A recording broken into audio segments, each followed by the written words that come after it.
안녕하세요. 김신철 변호사입니다.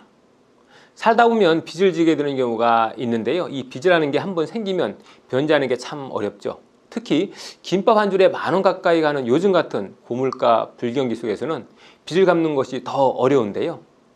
어쨌든 이렇게 채무가 차츰차츰 연체되면 채권자들이 전화와 문자를 계속해서 생업이 어려울 정도까지 시달리게 되죠. 그래서 어쩔 수 없이 발등에 불이 떨어졌으니까 다시 다른 곳에서 대출을 받아서라도 빚을 갚아나가게 되는데요. 이걸 돌려막기다라고 하는 거죠. 처음 대출을 받을 때는 이 돌려막기를 의도하지 않았겠지만 어느 순간에 빚을 갚기 위해서 현금 서비스도 받고 있고 또 카드 리볼빙도 돌리고 있고 이런 자신을 발견하게 되는 거죠.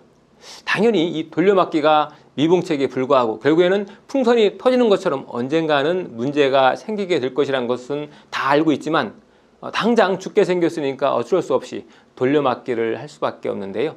근데 문제는 이 돌려막기를 하면 자기도 모르는 사이에 본인의 신용등급이 뚝뚝 떨어지게 되고요. 결국에는 신용등급 문제로 더 이상 대출을 받지 못하게 된다는 거죠. 그래서 이 돌려막기를 하다 보면 어느새 고금리로 저금리를 메꾸게 되는 그런 상황이 되는 거죠.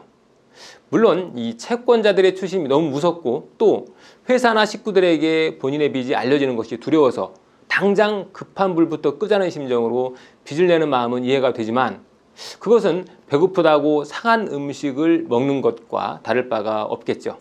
그래서 이럴 땐 돌려막기를 하지 마시고 하루라도 빨리 개회생이나 워크아웃 같은 공적 구제 제도를 통해서 빚독촉에서 벗어나는 것이 훨씬 낫습니다.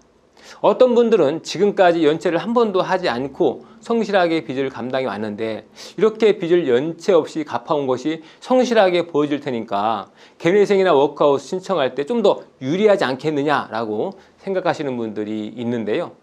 그렇진 않습니다. 왜냐하면 만약 빚을 연체시키지 않기 위해서 돌려막기를 했다면 결국 대출을 받은 시점도 점점점 뒤로 밀리겠죠.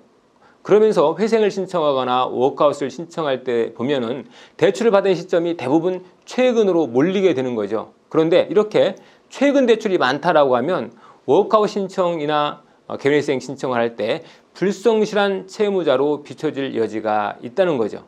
그래서 이 돌려막기를 하면서 언젠가 해결되겠지 하고 막연히 대처하시는 것보다는 적극적으로 회생이나 워크아웃 같은 공적 구제 제도의 문을 두드리시는 게 좋겠습니다.